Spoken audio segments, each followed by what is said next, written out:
Yo,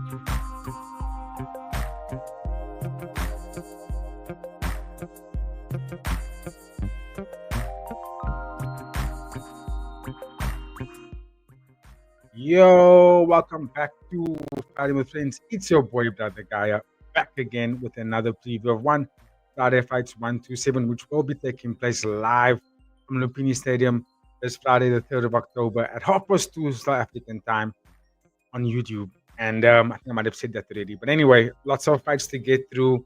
So we will start on the top of the card. Before I do that, please drop a like on the stream, drop a share, and more importantly, drop a comment. Let me know what you guys think about this Friday Fights card. It is the curtain raiser for one Fight Night 36, which will be taking place this Saturday at 3 a.m. South African time.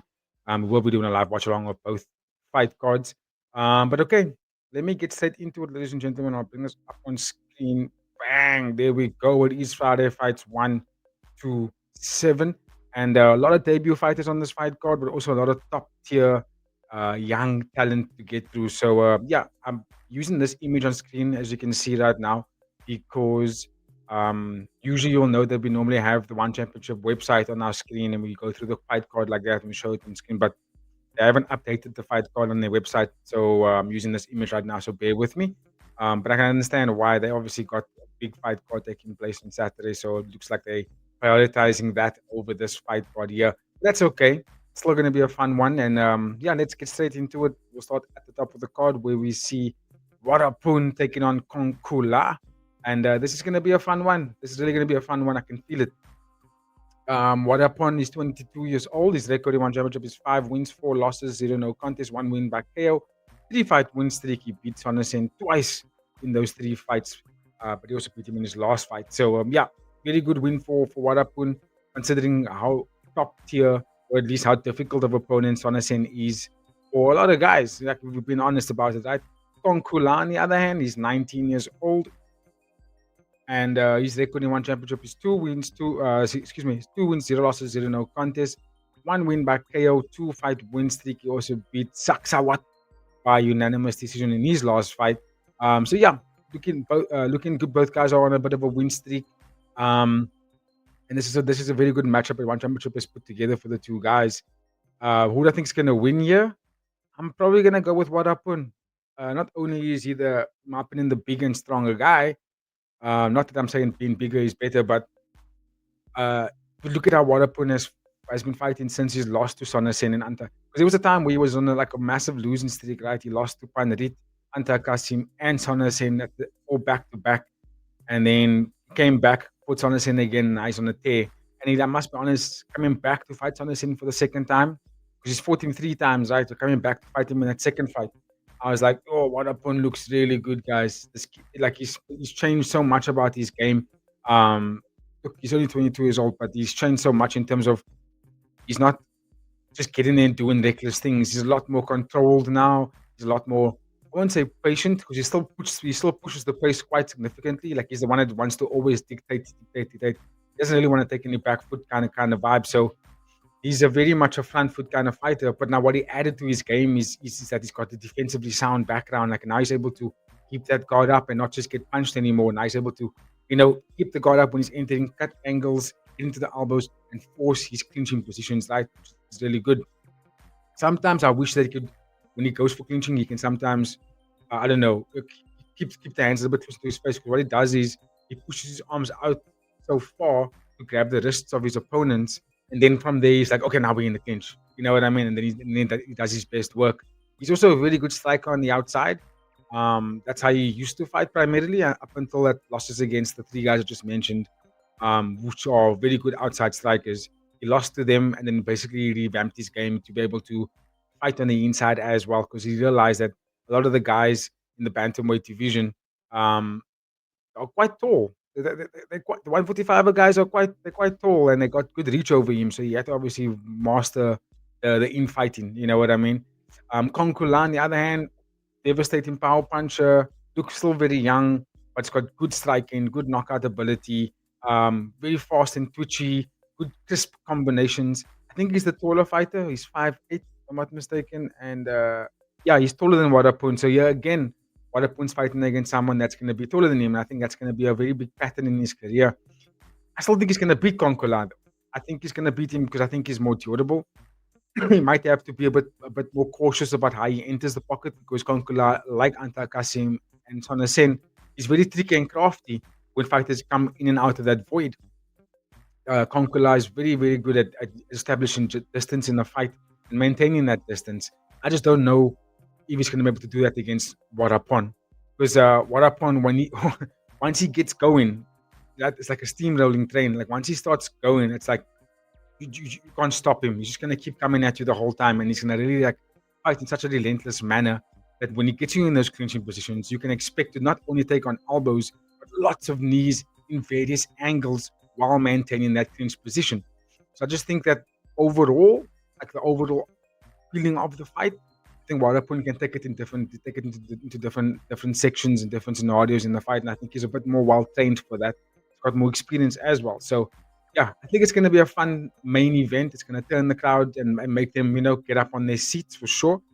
But I think it's safe to say, I don't know what the odds look like, but I think it's safe to say that Warapun's going to get the job done here. Possibly second round KO. But one thing about Warapun is that he can take it all the way to the end, and in every round he's extremely dangerous. In fact, he actually gets goes here for a little bit. In fact, he gets more dangerous in the later round. So I expect him to get Kongkula out of there, maybe round 2, maybe round 3. I just don't see a first round KO. I think usually the first round is when these guys, like, they take their time to set up their offense. And then once they kind of find their range, and then which we'll see in round 2 and 3 is when they start offloading or unloading those combinations. But yeah, I've got Warapun on the win there. And he's going to extend his contract. Excuse me, he's going to extend his win streak to 4.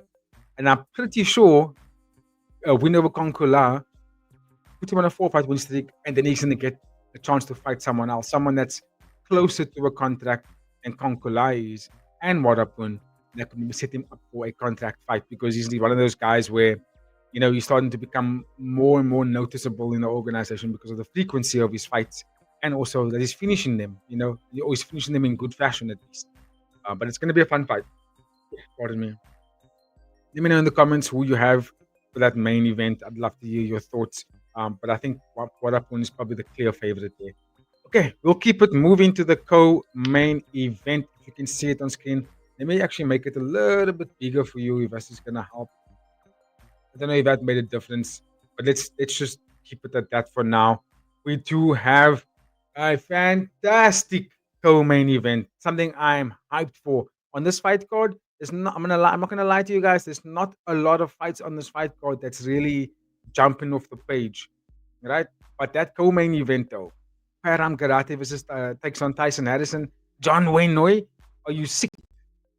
Are you sick? That's gonna be a crazy fight. Like, if you've been following one championship, and you will know these names. These two young cats put on fantastic fights. They go in there, they get KOs, they beat up fighters for 3 rounds. They look flawless most of the time. When they have lost, they've lost to top tier fighters. Now I know Parham Gheirati only has 1 loss, but he was like up there in the top 10, maybe even getting himself close to a top 5, and then he lost, and then we didn't see him for a while. But now he's back, and I'm super stoked because he's really a talent that is something special there, for sure. I'm going to give you some numbers before I break down the X's and O's of the fight. Tyrson Harrison, 24 years old. His record in one championship is... Yeah, I didn't put the record down there. Excuse me. Let me just get it for you. His record is 4 wins, 3 losses. He's got 2 wins by KO, 1 win by TKO. He's on a 2-fight win streak. He beat Kendu Irving by first round TKO in his last fight. Looked really great in that fight. We got Parham Gheirati. Same thing, 21 years old. His record in one championship is 6 wins, 1 loss, 0 no contest, 4 wins by KO. He was on a massive 6-fight win streak before losing to Rambolek by second round TKO. Look at that. His only loss in the organization was against another young rising star in Rambolek. Now, I'm going to give you some of the other fighters that he did beat, right, in that 6-fight win streak. George Muzakitis, very, very good fighter. He also beat Yod Putpa, another really good fighter. Those are some of the big names that he went on a good streak against. Some of the other guys are not really that good, but he KO'd them very, very easily. And then obviously with Tyson Harrison, he only lost to Seksan, the man who heals to nobody, not the other Seksan. Pong Sori, right? I haven't seen Pong Sori fight in a while. Then he lost to Kulab Dam. I remember that Kulab Dam fight was just a brutal fight to watch. Very, very unfortunate for him. But other than that, he's gone good fights. Like he beat Rambo, he beat Sib Muin, and he also beat, like I said, he beat Kendo Irving. Two tall fighters, young fighters, nice and big for the 145-pound division, which is obviously the bantamweight Muay Thai in one championship. And these are top prospects. These guys are like pretty much very close to putting themselves in contractual positions, and maybe even like make themselves become a staple name in the top 10, top echelon of the bantamweight division. Obviously, there's also like big names in there as well that can put on some crazy fights for them. But I'm intrigued for this one because I feel like this is going to be a gunfight. These guys are going to get toe to toe in the pocket. They're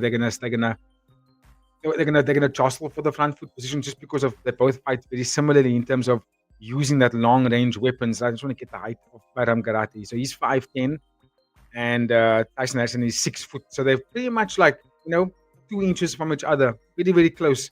And they both fight with that long range weapons, popping out jabs. Then doubling up on a jab and getting into a 3-4 piece combination, high kicks, low kicks, teeps. I will give Parham Gheirati a little bit of the upper hand when it comes to volume and kickboxing heavy style. I know this is Muay Thai, but John Wayne Noy, Tyson Harrison, he's very good in the clinch position as well. Very good elbows. I think he's got the shorter reach, even though he's taller. Even though he's taller in height, I think Parham Gheirati still has the longer reach, right? But I think the fight style is going to be one of those things where Parham Gheirati is going to be, a little bit more footwork heavy, using from side to side, cutting angles, throwing some high kicks in there, left hook, right high kick kind of situation. Where Tyson Harrison is going to try to get in closer and fight. I think inside mid range to close range in fighting, I think Harrison's got the upper hand slightly, just ever so slightly. But it's an equal matchup to me. I think it's going to be a toss up. It's 50-50. Either one can get the win here. Either one of these guys can pull the trigger on each other. I'm going to give it to Tyson Harrison, just ever so slightly. I think he's got disadvantages in this fight. He has to get over in terms of the reach, the footwork, the speed of Parham Gheirati. But I think Tyson Harrison has the one thing, in my opinion, that may be the big trump card in this fight. Will get him over the line here, and that is he's the killer instinct. I know some of you will go like, "Oh, what are you talking about here?" But when I look at the two fighters, Parham Gheirati is a little bit still. I'm not too sure if it's the age, but there's still a little bit of looking pretty while fighting. If that makes sense, like getting the perfect technique in there, looking very flawless in the fight game. Whereas Tyson Harrison is like, he's not afraid to take a shot to get a shot, and he's not afraid to make it ugly and dirty and make it a scrap, bro. Like, make it a scrap and then kind of like toss the textbook on how to fight out of the window and just go in there and we're gonna brawl now. And I think because he has that in him, that dog-like mentality in him. I think that's the kind of fighter that will put Parham Gheirati in trouble until Parham Gheirati starts to develop that gangster-like mentality. Like, I'm here to fucking fight. You know what I mean? I'm gonna beat the shit out of you. I'm not afraid to go in there and grab you by the scruff of the neck and toss you around. You know what I mean? He hasn't showed me that. He showed me a fighter that's got almost flawless technique and looks amazing with that technique. But fighters like that, when they get punched in the gut or they get punched in the face consistently, they tend to sort of shell up because now they can't really put their technique on you. And Tyson Harrison is the kind of guy where it's like he's not afraid to. If I'm going to step into the void here, I'm probably going to get caught in the face. I'm probably going to get cracked with something heavy, but it's not going to deter me. It's not going to throw me off my game. I'm still going to come forward and I'm still going to land my big shot on you. And I think that's the kind of fighter that will always put Parham Gheirati in problems. And that's the reason that's tipping me towards Tyson Harrison for the win. I don't have a biased opinion on this one. I think I'm a big fan of both guys. I support both of them. I think they are guys to watch out for, for years to come. They're going to be the next guard of these top new generation fighters. But in this game right now, as it stands, I think Tyson Harrison has a bit more of the killer instinct in him over Parham Gheirati. So I got Tyson Harrison for this fight to win. Because I've seen him, man. I've seen the two guys, and what I like to look for in fighters is what is your response to adversity? You know what I mean? Like what is fighters gonna do when they get punched in the face? How do you react to that? When you get knocked down, how do you come back from it? And for me, whenever I've seen the two of them get punched in the face, Tyson Harrison has a better response to it. Whereas Parham Gheirati, when he gets punched in the face, again, I'm repeating myself here, but he shells up. He does tend to like, oh shit, let me get away here. Oh, and then he ends up losing the fight in that manner. You know what I mean? I mean, he's the fight that he lost to. Um, is a good example of that nature, against Rambo Lek, for example. When Rambo Lek was like, I'm going to hit you. And Rambo Lek doesn't even fight the same way as Parham Gheirati with all these different techniques. Now, Rambo Lek gives you fundamentals, but like perfect fundamentals with a lot of power. And when he cracked Parham Gheirati didn't want to be in there anymore. You could really see it. But with Tyson Harrison, when he was, if you look about the fight where he got beaten up, it was against Kulab Dam. Kulab Dam had to literally like swell up his face the way he was beating up Tyson Harrison. They've had to stop the fight while Tyson Harrison was still on his feet because he just wouldn't go down. He was still taking that shot. He couldn't land anything back, but he was taking Kulab Dam's best shots. And we've seen Kulab Dam knock people out quite easily. When he was cracking Tyson Harrison still stood there and took those shots. But because he didn't go down, the referee was like, listen, we're gonna have to stop the fight. You can't even hit him, you can't even punch back. But it shows his durability and it shows his fighting spirit, the fact that I'm still gonna be in the fight with you.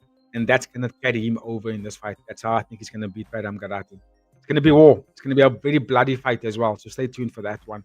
It's gonna be a big fight. So let me know in the comments who you have for that for that co-main event. I'm gonna keep it moving. I am moving a bit swiftly through the fight because I have to make it in time to watch the starting in 15 minutes time. It's gonna be the of recording, 15 minutes time of recording. The weight and hydration test for Fight Night 36 is going to happen, so I need to obviously pay attention to that one. But okay, we keep it moving. Next fight on the fight card I'm talking about is bout number 12. No, I lie. 12, 11, bout number 10. So on screen will be the left fight from the top. Pardon me. We see pitch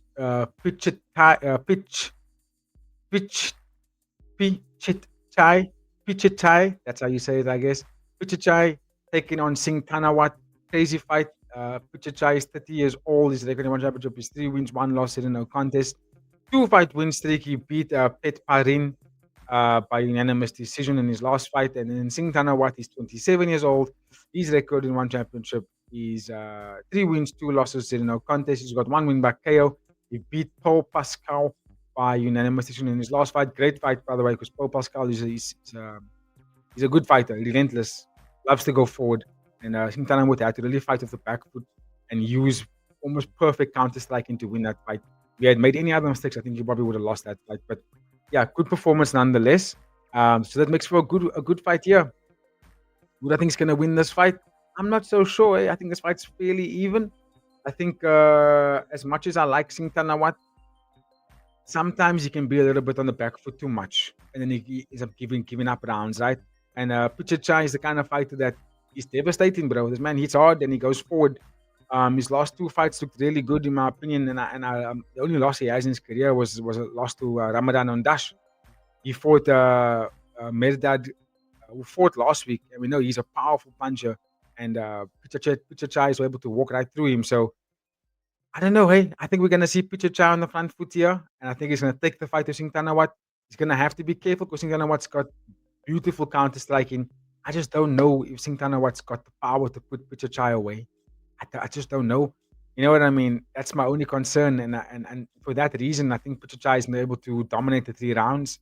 I really do think so. I think Singh Tanawat, if he's smart in this fight, I think he needs to fight the fight in a clinching position. He's the taller fighter here. I think he should utilize that range, and utilize that footwork as well, and maybe even keep Pichichai backwards, keep him on the defensive mind. I don't know if Pichichai's got the same counter striking ability. So I think for Singh Tanawat, if he stays going forward and utilizes the volume that he has, I think he can definitely get Pichichai in trouble. But I'm gonna go Pichichai anyway for the win, just because I think he's the harder hitter of the 2 guys, and I think he's gonna be the one walking forward more than Singh Tanawat. And for that reason, I think he's going to win the fight. Because all he's going to have to watch out for is the counter striking. I don't know if Singh Tanawat's going to be able to actually walk Pichachai down. I think that's his keys to victory. I think that's how he should be winning this fight. I just don't know what's going to happen. So I'm going to go Pichachai for the win, just because I think he's going to be the fun. He's going to be the fighter that's going to be a little bit faster, and he's going to be the fighter that's going to be on the front foot, because that's how he fights. And he has very good pressure. He has fantastic pressure. So I think he's going to be the one winning this fight.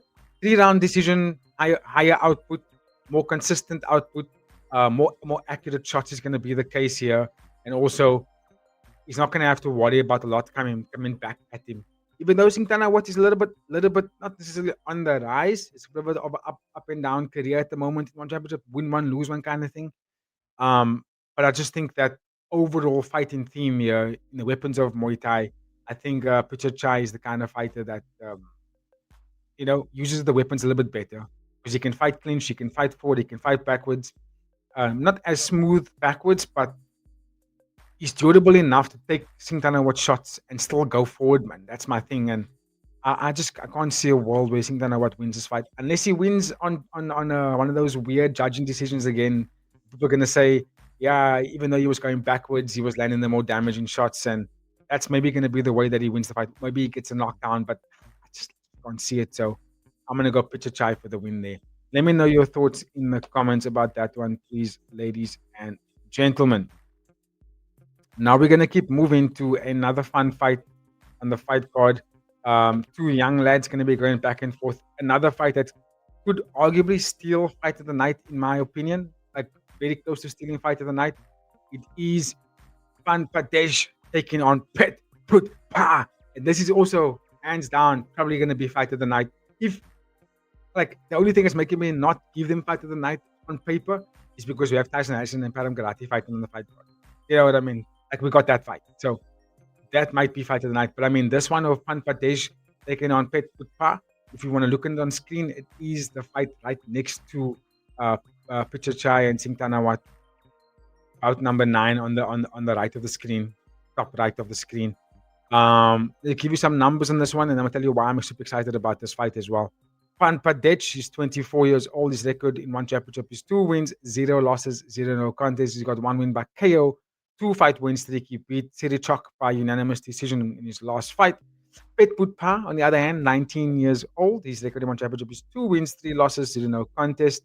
He lost to Asahi Shinigawa by unanimous decision in his last fight. And I actually argue that he actually won that fight, by the way, even though they give it to him a loss on his record.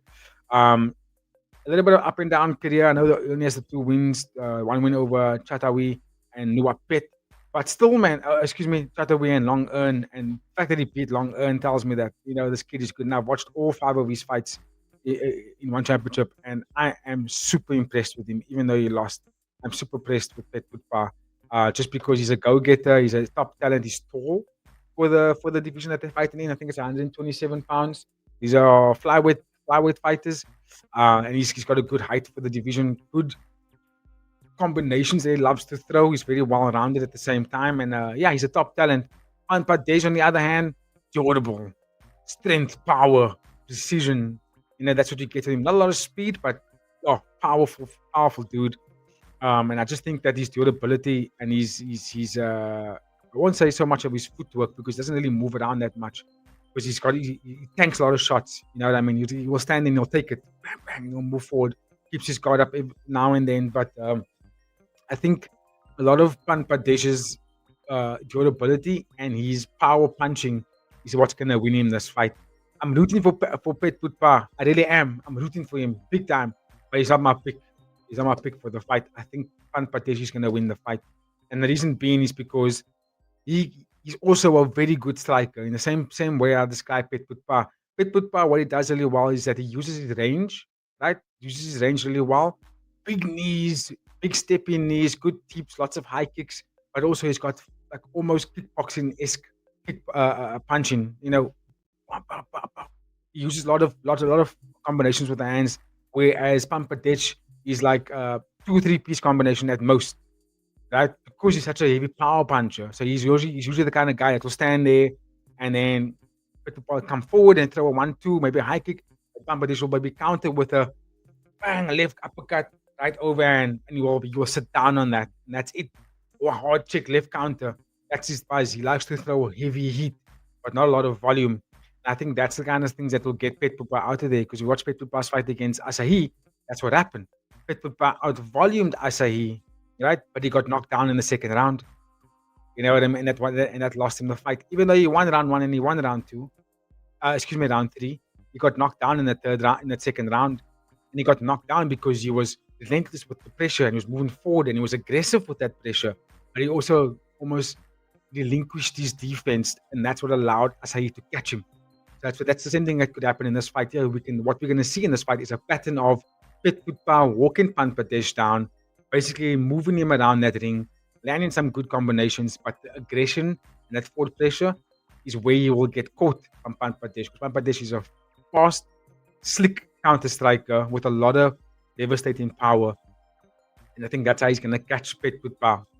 He's gonna catch him with that, in my opinion. So yeah, but this is gonna be one of those fights where it's gonna set the crowd alight. It's gonna get fans off their seats for sure because they are that kind of fighters. Pampadish and Pet Putpa light up the stage every time they do fight. So yeah, stay tuned for that one. That's gonna be a sick fight. I cannot wait for it. But I'm gonna go Pampadish for the win. Right, we will keep it moving. Next fight on the fight card, bout number 8. Pardon me. So the cards go in zigzag format. If you look at at what's on screen right now, so bear with me. I'm going like I'm doing that my way down. So next fight is Falakit taking on Muhammad Ridoho. And I had to go watch some tapes. So yeah, big thank you, big thank you before I go into my breakdown. Big thank you to one of our guys in the comes in our comments. DSBV27 very consistently banters with us in our lives as well as our comments.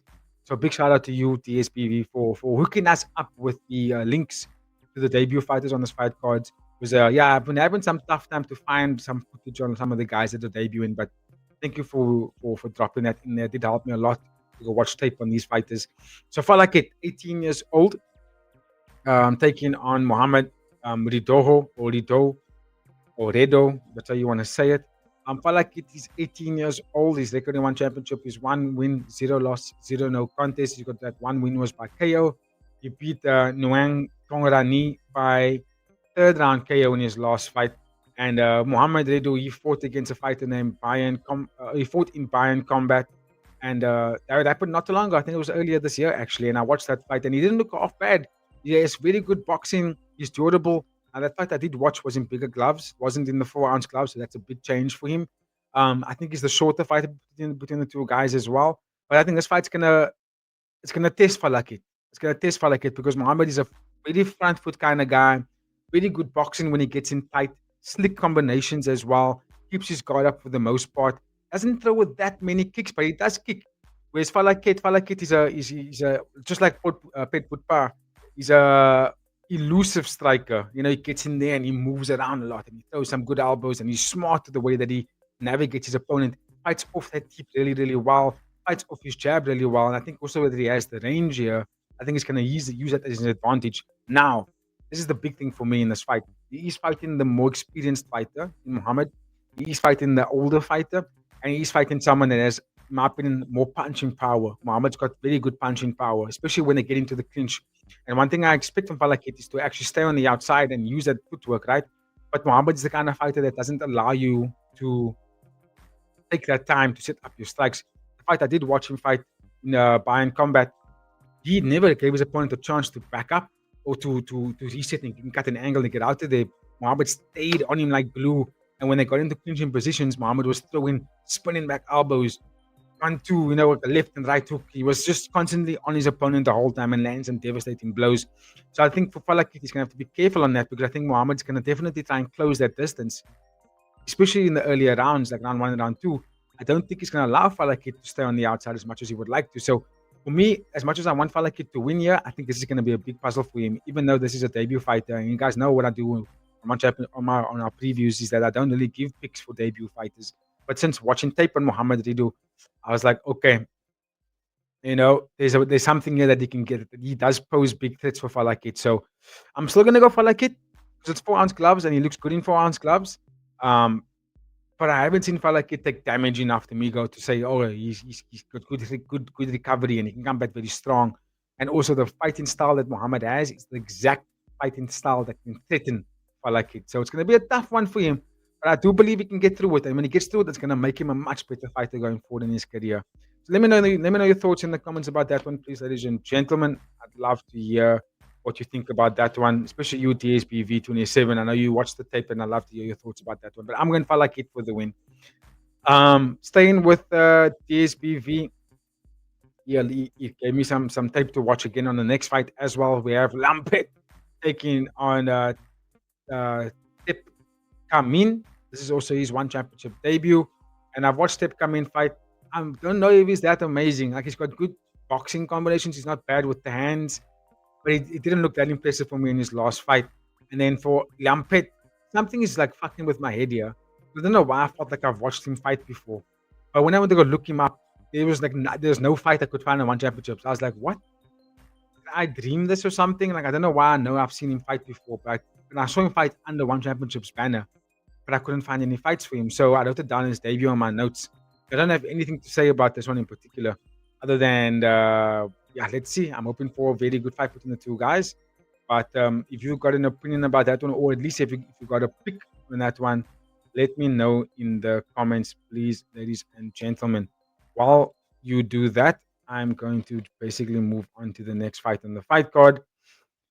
Why did that happen now? Yeah, I'm gonna move on to the next fight on the fight card. I'm gonna skip that one between Lampet and Tip Kamin. Okay, we'll keep it moving. Next fight on the fight card, we have. I think this is, if I'm not mistaken, this is kickboxing, bantamweight kickboxing, featherweight kickboxing. Sorry, we have Bogdan Shumarov taking on Mishik Kapinski, and this is going to be a KO in my opinion. Someone's going to sleep here. Bogdan is 28 years old. Let me just get this right. Yeah, Bogdan. Yeah. Bogdan, 28 years old. His record in one championship is 2 wins, 1 loss in no contest, 1 win by KO, 1 win by TKO. He lost to Rangrawi by split decision in his last fight. Mishik Kapinski, he's 29 years old. His record in one championship is 1 win, 0 loss in no contest. He's got 1 win by TKO. He beat Donny Smith by second round TKO in his last fight. Yeah, what can I say? This is going to be a stand-up war. Both guys love to go forward, KOs all day, every day. Neither one of them want to take any backward steps, so that's what we're going to get here. And I think it's going to be one of those fights that's going to end in the first round. I just don't see it going all the way. If you look about Bogdan, right? Besides losing to Rangrawi, he beat Konstantin Russo by third round TKO, and then he also beat Marwin Holly by first round KO. So if he's not finishing people, then like you basically can get him on decision, but he likes to end fights quite early. Very much of a power puncher. Hits hard.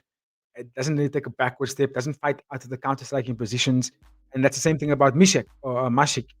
Kapinski, same thing. He doesn't really fight backwards. He's not a counter-striking kind of fighter. He wants to go forward. He wants to use a lot of volume. I think it's the more volume striker between the two guys. I think Bogdan's got the harder punch. He's got the harder punch. He's lesser volume, but like I said, he hits a bit harder. So what we're going to see here is the high volume from Kapinski, staying on the outside, using the reach advantage, dancing around around the ring, and making Bogdan miss a lot. However, if Bogdan catches him though, Kapinski, like I think a fight against Donny Smith, if I'm not mistaken, Donny Smith did catch him in that fight. So the same thing here. I think if Bogdan catches Kapinski, I think he goes down. I really do. I think he goes down. And then we got to fight. You know what I mean? But as long as the fight stays on the feet and no one and Kapinski can stay away from those power punches, I think overall capabilities, I got Kapinski as the better fighter, and I think that he can win the fight by using that footwork, using that tips, using the high kicks, feinting and getting Bogdan to commit to an overhand and then catching him into counters. I think Kapinski can definitely do that. But it's a toss up because that power shots from Bogdan is like an equalizer. You know what I mean? It's one of those things where no matter how good the footwork of Kapinski, Bogdan, if he catches you, bro, you pretty much fucked. You know what I'm saying? You pretty much fucked. So, yeah, I think someone's going to sleep there in that fight. I'm also hyped to see some featherweight kickboxing again. Or excuse me, lightweight kickboxing. So, super hyped. Super hyped for this one. So, I'm going to go with Kapinski. but ever so slightly. Just ever so slightly. I'll keep it moving, ladies and gentlemen. The next fight we have Eric Lewis taking on Mamed Amaralif or Amralif. Ralif. Amralif. There we go. Two debut fighters. Haven't seen these guys fight before. I think I've watched some tape on Mamed, if I'm not mistaken. Eric Lewis, yeah, I was able to get some information on both of them. Eric Lewis or Luis, he fought in a promotion called MTGP Fight Night 89. That's the one fight card he had. I think I was also, not mistaken, that was 2024. And then Mamed, he's on a 3-fight losing streak at the moment, but he's mainly fought in the Russian promotions. So I don't have a pick here. To be honest with you, I expect this fight to end early. This is going to be a Muay Thai fight at 132 pounds Muay Thai. So another flyweight Muay Thai bout. And I'm expecting the finish here. I don't know who. I mean, the Russian guy's on a 3-fight losing streak. So that's worrying signs for me. Eric Lewis just fought very, not too long ago. So he should still have the momentum on his side. So I don't know. But I'm expecting Eric Lewis to kind of get the win here. But if you got a pick for me, please let me know in the comments, ladies and gentlemen, while I keep it moving. The only ladies fight on the fight card, bout number 4 from the bottom, atomweight Muay Thai. We have Tang Tang taking on Cynthia Flores, who just fought like a couple of weeks ago. Tang Tang is 21 years old. Record in one championship is 3 wins, 0 losses, 0 no contest. She beat Pim Pet by unanimous decision, and she also beat the infamous Nong Fa Sai by unanimous decision. Cynthia Flores, pardon me, she's 30 years old. Record in one championship is 0 wins, 1 loss, 0 no contest. She lost to Martina Kazenska in unanimous decision in the first fight. That was her debut. She still fought a good fight, but I did know I had a feeling she was going to lose regardless. I think Kazenska was just by far the more well-rounded fighter than her. And I think that fight was in kickboxing. I don't know if that fight was in Muay Thai. This is in Muay Thai. This is 4-ounce gloves. It changes everything. I think Cynthia Flores, what she did really well in that fight was, even though she lost the fight, she was able to still walk Kazenska down. Now she was getting counted a lot in that fight. But what she did really well was when she did get into the pocket, she would land devastating hooks, whether it was to the body or to the head, and she'll start at the body, bang, bang, bang, and make herself come back up to the head with that shots. And I was like, nah, Kazenska is Cynthia Flores is tough, and she's a tough cookie as well. She can take shots, bro. However, I still think she's gonna lose this fight. I think Tang Tang, what makes her so good at such a young age is that she's got almost like a very high IQ of the sport. You know what I mean? She's really able to win a lot of rounds. She's got good counters, and she goes forward a lot, and lots of volume, and also very, very defensively sound. She doesn't just go backwards in a straight line. She's able to get out of the way and, cut an angle and get you back into the corner and let the handwork go. And I just think that her volume, her IQ, her footwork, her speed is going to carry over this fight. However, Cynthia Flores is relentless, and she's really durable. She can take a lot of good shots. I don't know if Tang Tang's going to get her out of there, but I think Tang Tang's going to beat her on decision. That's what this fight's going to look like for me. But it's going to be a very, very good fight between those two ladies. Let me know in the comments, please, while I keep moving to the next fight. We've got strawweight Muay Thai. We have Nong Mos taking on Narada. Both guys are making their debut on championship. Nong Mos, his last fought was 30th of August 2025. I can't remember which organization that was now again. Not a bad fighter, very, very high pace, good boxing, likes to stay in the clinch, which I noticed in that tape that I did watch.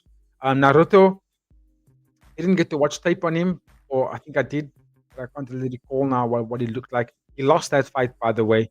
But not a bad start, not a bad overall fighter. Good volume, competent striking, fights under the orthodox stance. But I think Nong Mos is gonna take it to him in this fight because of the momentum, right? He's been quite active, got a lot of pace. But that's all I can really go off on this one. I can't really give you a lot of tape, a lot of detail on it. Because I only watched like one fight of Naruto, and I've watched one fight of Nong Mos, and it wasn't even in one championship. So let's see what these guys look like. And also, mind you, those fights that I watched these guys fight wasn't in the 4-ounce gloves. So a lot's going to change for them in this one year. I expect this fight to go. Someone's going to get KO'd there as well. And then we have MMA fight at the bottom of the card. Second fight from the bottom, we have Lucas Canin 29 years old. Record one championship is 1 win, 0 loss, 0 no contest. That 1 win came via TKO against Harrison Nunes. Crazy fight, but as Nunes didn't really stand a chance against him. Lucas Canino was like 2 weights above him. I don't know how. And this is also, say, the bantamweight, bantamweight MMA. So yeah, and he was so much bigger than Harrison Nunes. His opponent is from Japan, Ayumu Yamamoto. His record is 6 wins, 2 losses, 0 no contest, 3 fight win streak. He beat Ryo Asai by submission in his last fight. Primarily, he's only really fought against Japanese fighters. You know how I feel about that. Because once they fight against guys outside of the Japanese region, it's a bit of a different ball game, especially MMA. Not so much when it comes to kickboxing and Muay Thai. Like they kind of hold their own when it comes to that. But when it comes to MMA, other than Yuya Wakamatsu and Tatsumi Wada, a lot of the guys get beat by fighters from abroad, like from Asia and the US. Excuse me, from Europe and the US and Africa and so on and so on and so on. So, yeah, I got Lucas Ganin for the win here. I think he's going to KO Yamamoto in this fight. But let me know your thoughts, please, ladies and gentlemen. We're going to keep moving to the opening bout of the fight card, which is the last one I'm going to preview. Jean-Claude Saklik taking on Juan Trujillo. And this is what flyweight MMA. And Jean-Claude Saklik is 31 years old. Fighting out of the Philippines, if I'm not mistaken. Yep, they couldn't win championship. 2 wins, 1 loss, no contest. 2 wins by TKO. He lost to Shahzada Ataif by second round sub in his last fight. And then Juan Trujillo is undefeated, 6-0 outside of one championship. And also his amateur record, I think he only had 1 loss on his amateur record, if I'm not mistaken. But this dude is, well, no, I lie. I don't think he lost in his amateur record. I saw it on Typology, and he actually has quite a number of fights. I think in total he's got about 15 fights, if I'm not mistaken. So the guy's been in there wiping out people. He's a serial winner. And I think it's going to be a tough fight for Jean-Claude. I think Jean-Claude's got the stuff, right? Well-rounded athlete, good takedowns, fantastic striking, high pace, high speed, lots of volume. However, there is a big pattern. I sound like I'm repeating myself here. The pattern that I notice about the Philippine fighters in MMA, other than Joshua Pacquiao, is that they have this go kind of energy, but then they don't have it in the second and third rounds. Like they tanked after that. They have no more pace left. They just like they go so hard in the first round, they have nothing after that. And that's what happened to Jean as well. I expect him to go extremely hard here. If he doesn't get Trujillo out in the first round, I don't think Trujillo is going to catch him in round 2 and round 3. Definitely. I'm basing that on how I've seen Jean-Claude fight before, in the sense of it does tend to become significantly weaker in that later rounds. But okay, ladies and gentlemen, that is my time. Give me your thoughts on this fight card. Give me your picks, and I'm gonna close off the show. Here we go. So if you've made it this far, please drop a like on the video, drop a comment, drop a share. Stay tuned for our content. We are going to be doing a live watch along of this fight card tomorrow at 2:30 South African time. And then we're going to be doing a live watch along on Saturday for one fight at 36. We'll get tuned to that one. Then Sunday it is the big one. That's UFC 320. We will be live for that as well. But on that note, ladies and gentlemen, have a very, very good day. Good evening, wherever you're watching from. And from myself and Fighting with Friends team, we will catch you on the next one. Have a very good one. See you then. Cheers, everybody.